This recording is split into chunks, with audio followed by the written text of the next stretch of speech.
जो सिर पर 20 किलोग्राम का भार रखे हुए है उसके द्वारा गुरुत्वीय बल के विरुद्ध कृत कार्य की गणना कीजिए यदि वह मीटर की दूरी तय करे। तो फर्स्ट हमसे उसने ये फर्स्ट पार्ट है उसका क्वेश्चन का, जो उसने बोला है कि एक क्षैतिज सड़क पर, और सेकंड उसने हमसे बोला है एक ऐसे अनंत समतल पर जिसका क्षैतिज से झुकाव cos इनवर्स 1/5 है।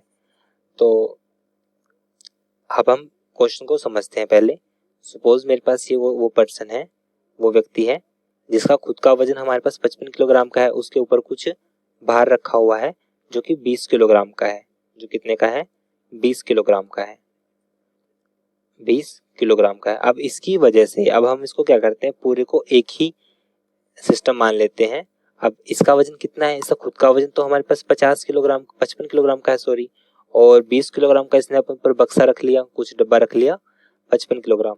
तो उसका जो टोटल वजन होगा, टोटल उसका वेट होगा, वो कितना, भार कितना होगा उसका? 55 + 20 मतलब कितना हो जाएगा?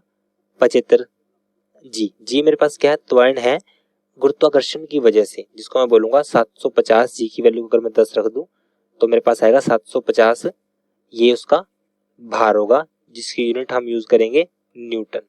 अब वो पहले उसने क्वेश्चन में बोला कि वो एक क्षैतिज रोड पर चल रहा है, तो सपोज उसका जो ये रोड है कुछ क्षैतिज रोड है, तो अब यहाँ पे इसका जो यहाँ से यहाँ तक का इसका जो विस्थापन होगा, कहने का मतलब ये है कि यहाँ से यहाँ तक का जाएगा तो ये विस्थापन होगा। विस्थापन को मैंने मान लिया s। अब विस्थापन हमारे पास s है। अब जो विस्थापन है वो लंबवत है उस पर लगने वाले बल की, क्योंकि हमारे पास ये तो एक बल की तरह काम करेगा 750, और ये मेरे पास क्या है? ये उसका विस्थापन है, ये उसका क्या है? विस्थापन है। अब क्षैतिज सड़क पर जो दोनों के बीच का जो एंगल है वो मेरे पास कितना है? 90 डिग्री। अब मुझे पता है उसके द्वारा जो किया गया कार्य होगा वो मेरे पास स्केलर गुणनखंड होता है उसके द्वारा लगने वाले बल के और विस्थापन का, बल का और विस्थापन का।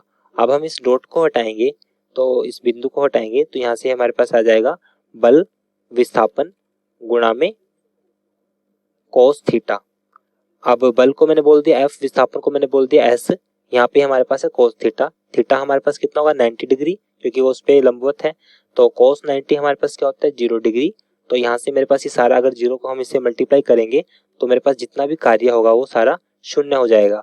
तो पहले केस में हमारे पास जो कार्य होगा वो शून्य है, पहले में कितना होगा? शून्य। अब उसने सेकंड हमसे केस में बोला है कि क्षैतिज से जो उसका झुकाव है वो कितना है? 1/5, cos इनवर्स 1/5। तो अब जो उसका जो रोड है कुछ इस तरीके से होगा, सपोज मैं ऐसे करता हूँ, या अभी वो कुछ इस तरीके से झुकाव वाले रोड पे चल रहा है। अब इस केस में जो उसका थीटा है वो कितना होगा? cos inverse 1/5, 1/5। तो हम सेम प्रोसेस इसमें यूज करेंगे कार्य के लिए। तो इस केस में जो कार्य होगा वो मेरे पास होगा Fs cos थीटा।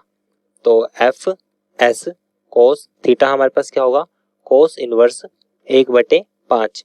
तो यहाँ से मेरे पास आएगा Fs गुना में 1/5। F हम निकाल चुके हैं जो कि 750 है, और अक्षैतिज जो दूरी है वो कितना चलता है? वो यदि वह मीटर की दूरी तय करे, मतलब वो 1 मीटर की कुछ दूरी तय कर रहा है, तो यहाँ से हमारे पास कितना आएगा? 750 बटे में 1/5, और हमारे पास डिस्टेंस हमने मान लिया 1 मीटर। तो यहाँ से मेरे पास आएगा 150, जो कि आएगा 150 जूल। तो इस केस में मेरे पास जो कार्य होगा वो होगा 150 जूल।